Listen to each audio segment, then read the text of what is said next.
Party की all India Congress committee की account सी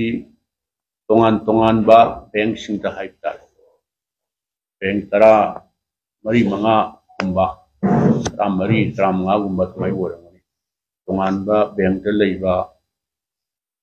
account ता लेबा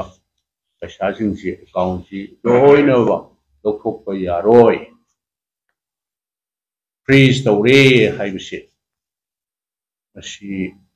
भारत ता democracy चलनरक्पा हाई बतारे in the last 75 years से मसीदा अमुक्त थोकीदबा अदुगुम्बा भारत असी यामना healthy democracy अमा समना हरगदे कोइना हंजन हाई हाइगद्रा mother of democracy ni aina honorable prime minister na hoba mapam kudingi law se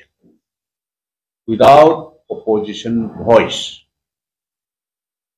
opposition particularly Indian National Congress se karimta ngang ba yaroi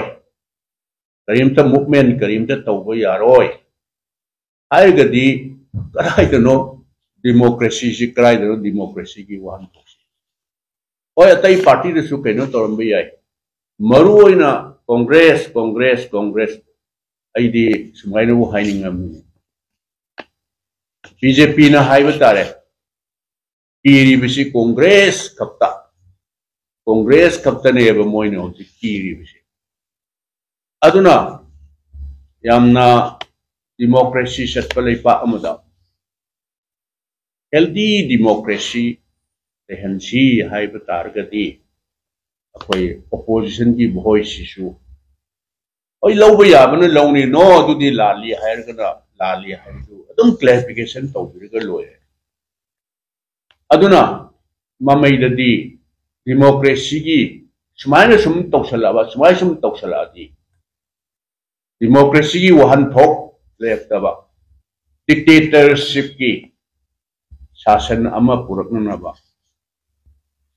Kariguma in case koi di thajade and the crackado iba 24 ki lok sabha elections dati koi na yam na sauna thajai madudi India block na soi dana koi absolute majority angdana anova sarkar ma center da lakani haibse koi sauna thajabani karigumba in the event of laibak thibadi ki hai tare amuhanaga Bharat की मफम खुदी मक्तनी को हाइनरी से भारत की संविधान की मराई bug Bharat की democracy से लईबंगम गिद्रा मरोइद्रा हाइबसी कम अही सिंगी स्पेकुलेशन यारिगे हंजनदना तौजगे कोई की पार्टी की फंड सिदी एमपीसीसी दे होइबे याई नोट पे याबा पोट नते एआईसीसी दे होइबे याई कोई पार्टी की मयाम से है पार्टी से दा एनरोल तौबा हौबदगी होना मिंग चनबदा कोई फी नॉमिनल होइना फी लवे सिदगी हौरगा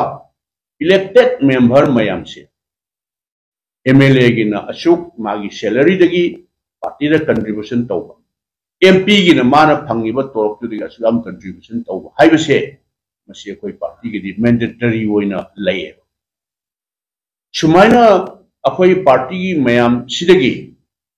ग्रासरूट वर्कर दगी मिंग चनबदगी हौरगा एडमिशन फी मधुगी कंट्रीब्यूशन अदुगी एमएलए वर्गर मान फंगिबा सैलरीज तुदगी कंट्रीब्यूट तौबा अदुगी मिनिस्टर वर्गना और नत्रगना एमपी वर्गना हाइबा अदुगुंबा प्योरली व्हाइट हप्तने बा पैसा से अदु मयाम ने हन खंगिरे अंदर भारत की सुप्रीम कोर्ट ना रूलिंग अमदा फजदब लोन हाइसरा तक्थरपदगी इलेक्टोरल बॉन्ड से अपन बवोइना सुप्रीम कोर्ट ना डिस्क्लोज तौगदबनी मधु भारत लैब नागरिक खुदिंगमकी गणतंत्र चटपले पक्ष दे लैब नागरिक खुदिंगमकी राइट नी करम कंपनी ना कना kaya yamna party siri da contribute tawar ke haibadu kana khangni who knows company ma da nang paisa asuk pirakadamni natragadi CBI thajangani ED thajangani income tax thajangani haina ibadagi torumbasu kara khangni apunba say for example total amount di koi khangba ngamdre adudi choi khangani record legani pending labor work submi kono no pending labor yaroi loina disclose tawgada banena hujiki loina tawredna company singo upon but 10,000 crore khalacheba not less than 50% di BJP da donate tawrameva adu congress di yamna far distance BJP da 6,000 for example 6,000 crore donate tawrame khalacheba congress di saruk mari thokui saruk amagumba 1,400 crore even Trinamun Congress na we heleva Congress lagi si mayam atum yeng biroba adu lakad we Lok Sabha ki election je seida madu ki income tax ki rule kari kayama madu de koi president jo thambi ra ai madu amona repeat tawjeroi madu income tax ki lawyer sing kari kai no su khangane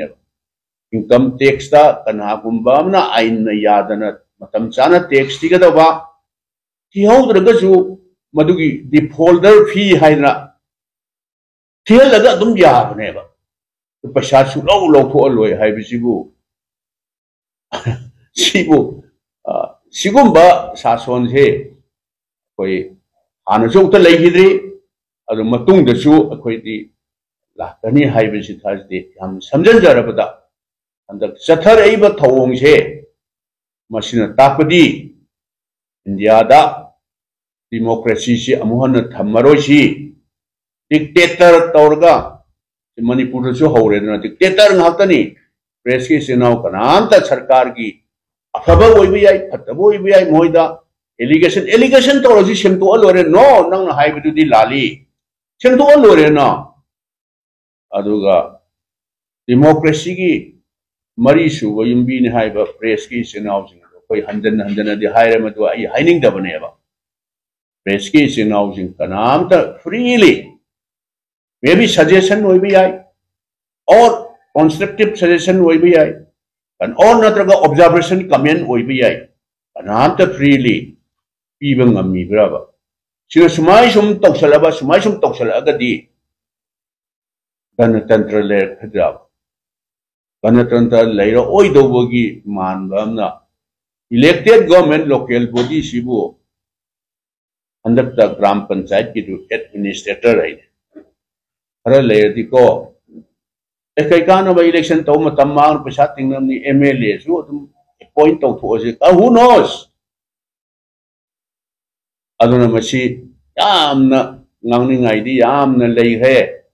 BJP na chathai ba thong se machina tapadi koi bharat se ganatantra leirakidra ganatantra ki mahut dictator na mahut chilladra haibisi bharat leiba praja khudingi wakhanda mindset da masigi apprehension si leirangani aduna mayam punamangna handak lakadoriba kui na thamai munung tawgada election hai tare lok sabha election je masi koi khuding makki another 5 years amagi Bhaiga Vitata live clip with them. Koi dictator ki sason sida tum tawje sunu da dum kai thok sira anova change ma problem ma taw sira hai tadi Manipur da live praja singi kutta leire aduna BJP sidi amona center da su sida su makhatana praja gi sasan si sinaroi si hai